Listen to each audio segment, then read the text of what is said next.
For the first time since the beginning of the crisis, McCormick talks to the passengers.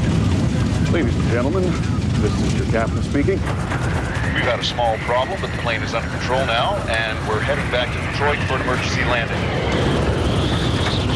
Bryce McCormick was as calm as if he were welcoming you on the plane.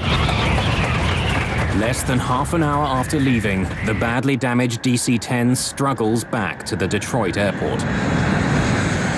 The few minutes that it took to get back to Detroit were the longest minutes that I will ever remember spending on an airplane, because we were sure that we were not going to survive.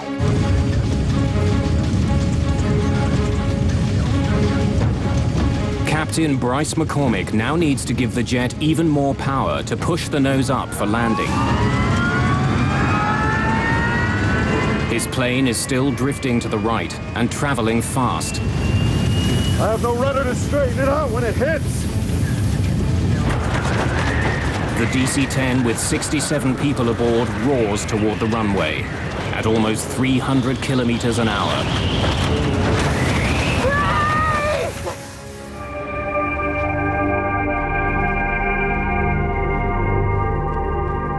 The landing was the most frightening part of the entire flight.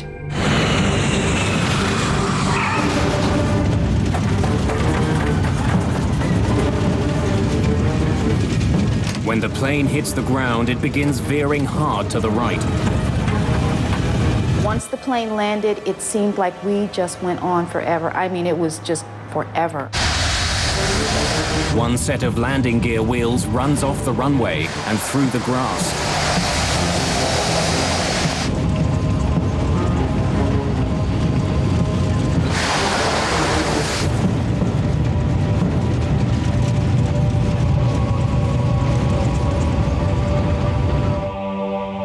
After a harrowing touchdown, the plane eventually comes to a stop just 300 meters from the end of the runway.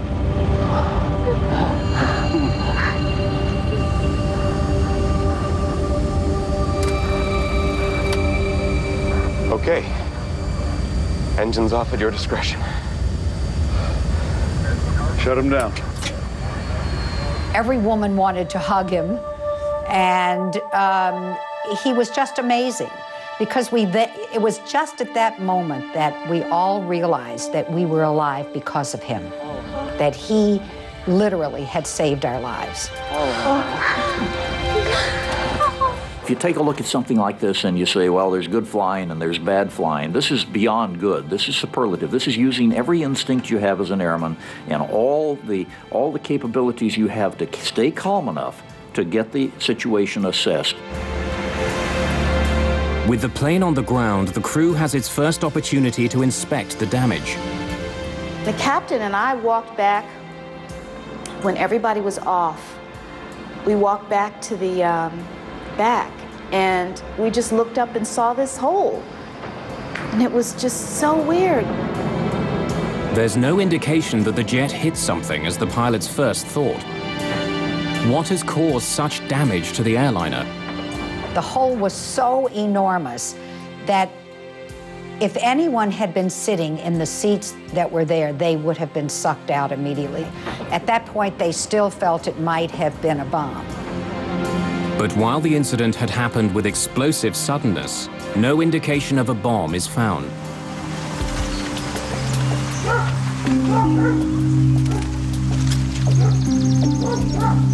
As investigators begin their work, they discover that not all of the DC-10 is at the Detroit airport.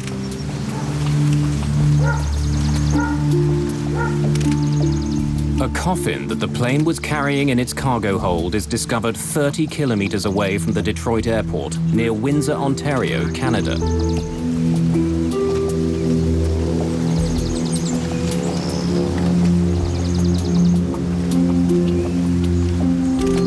Investigators also find the plane's rear cargo door. Doors are not supposed to fall off airplanes, especially since it was a rather new airplane. You would not expect something like that to happen. When they examined the cargo area of the plane, they discover that the very design of the door makes it a potential weak spot. These don't look like they... Most doors on a jet open inward. In fact, the door is slightly larger than the frame it fits into.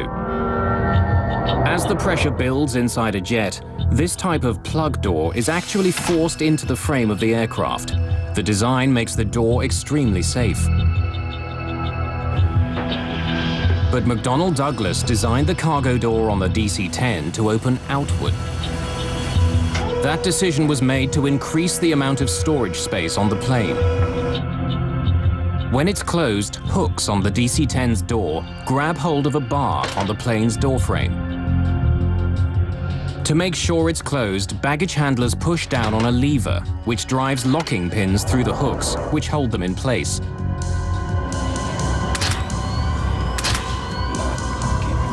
When investigators examined the cargo area of the plane, they don't find any structural damage around the door.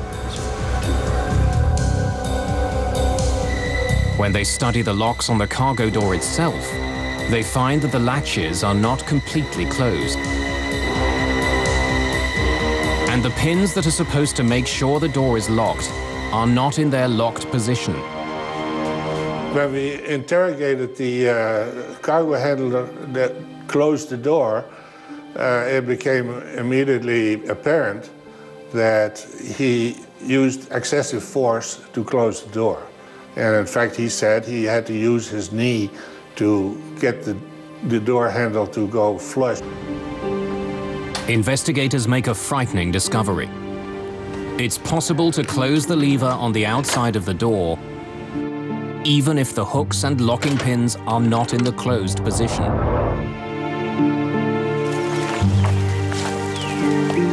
Paul Eddy is a journalist who investigated the history of the DC-10. What Windsor showed is that you could actually pull the handle in order to buckle the top fixture so that the handle went home properly, but the locking pins had not gone through the spools. Engage the lever. This means that baggage handlers can believe the door is closed when it's not. Not only can the outside lever be closed without the locks being fully engaged, there's no way for the crew of the plane to know. The faulty locking pins will still turn off the warning light, even though they aren't in their proper position. The door was a ticking time bomb. As passenger jets climb, the difference between the pressure inside the plane and the pressure outside the plane grows. If a door isn't properly shut, it will blow out with explosive force. The problem on the American Airlines flight began as the plane passed through 3,500 meters. When the door blew, the coffin in the cargo hold was sucked out. When the air pressure inside the plane was released, anything that wasn't firmly attached was pulled out of the airliner. It's a really startling thing if you're not expecting it. What you've got is a lot of air stuffed inside this pressure vessel that now wants to get out. And the bigger the airplane is, the more powerful the hurricane of air leaving the airplane is during that period of time. By itself, explosive decompression does not make a plane unflyable. So why had Captain McCormick experienced such difficulties controlling his jet? Investigators take a closer look at the back of the plane's cabin and learn that the very design of the DC-10 makes it vulnerable. When the cargo door blew off, there was so much pressure on the floor of the cabin that it collapsed into the cargo compartment below. When it did, the floor ripped into some of the plane's critical control systems. When it collapsed the floor, it took the cables that controlled number 2 engine, and it took most of the cables, or impeded most of the cables that had to do with the flight controls in the back. I think it's going to fly! It left McCormick just enough control to keep his plane level. The remarkable flying of Bryce McCormick had saved the lives of everyone on board Flight 96. But there was a problem with one of the newest and most expensive planes flying over North America.